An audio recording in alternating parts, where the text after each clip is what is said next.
തൃശൂരിൽ കടലിൽ കുടുങ്ങിയ മത്സ്യബന്ധന വള്ളത്തിലെ 41 തൊഴിലാളികളെ ഫിഷറീസ് റെസ്ക്യൂ ടീം രക്ഷപ്പെടുത്തി കരയിലെത്തിച്ചു. എടക്കഴിയൂർ സ്വദേശി നൌഷാദിന്റെ ഉടമസ്ഥതയിലുള്ള ബർക്കത്ത് എന്ന വള്ളമാണ് കടലിൽ കുടുങ്ങിയത്.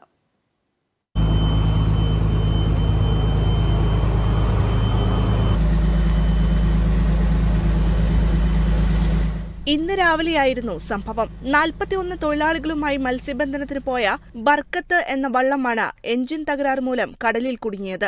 നാട്ടിക കരയിൽ നിന്നും 2 നോട്ടിക്കൽ മൈൽ അകലെ വെച്ചായിരുന്നു സംഭവം. ഉടൻ തൊഴിലാളികൾ വിവരം അഴീക്കോട് ഫിഷറീസ് സ്റ്റേഷനിലേക്ക് വിളിച്ചറിയിച്ചു. ഇതോടെ ഫിഷറീസ് അസിസ്റ്റന്റ് ഡയറക്ടർ സുലേഖയുടെ നിർദ്ദേശപ്രകാരം ചേറ്റുവയിൽ നിന്നും ഫിഷറീസ് റെസ്ക്യൂ ബോട്ട് സംഭവസ്ഥലത്തേക്ക് കുതിച്ചു. പിന്നീട് മത്സ്യബന്ധന വള്ളവും വള്ളത്തിലുണ്ടായിരുന്ന തൊഴിലാളികളെയും രക്ഷപ്പെടുത്തി. 11 മണിയോടെ ചാവക്കാട് ചേറ്റുവ ഹാർബറിലെത്തിക്കുകയും ചെയ്തു. Nattika FEO Ashwin, marine enforcement wing coastal senior CPO Vikas, rescue ഗാർഡുമാരായ BH ഷെഫീഖ്, വിപിൻ, സ്രാങ്ക്, റസാഖ്, ഡ്രൈവർ റഷീദ് എന്നിവരാണ് പ്രവർത്തനത്തിന് നേതൃത്വം നൽകിയത്.